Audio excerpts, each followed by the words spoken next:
పగడాల మరి సేవకులు మన మధ్యలో లేరు.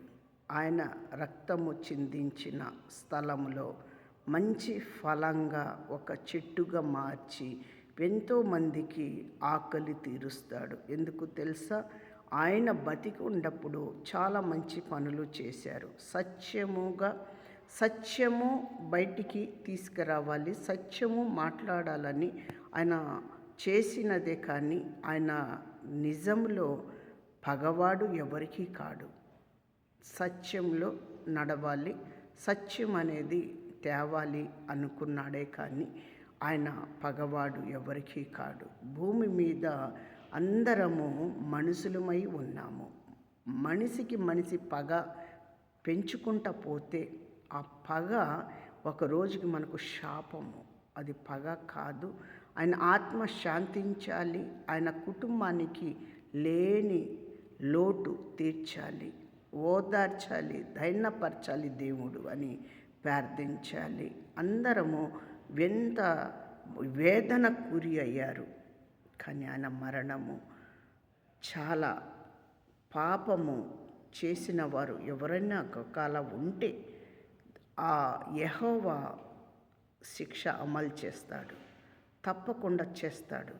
నా ప్రార్థన దేవుడు ఆలోచన చేస్తున్నాడు. నేను ప్రతి ప్రార్థన నేను ఆయన కొరకు చేస్తున్నాను.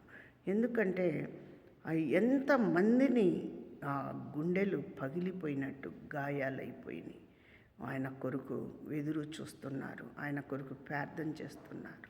ఇంకా లేడు అన్న వార్త విన్నవారు ఎంతో బాధపడ్డారు. ఎంతోమంది సేవకులు ఎంతోమంది బాధపడిపోయారు. కానీ మన మందిరంలో కూడా అయ్యగారు మరి నాకు ఒకళ్ళు వాట్సాప్లో పెట్టారు. ఎంతో అసలు చూసి నేను చాలా షాక్ అయిపోయాను, భయపడిపోయాను.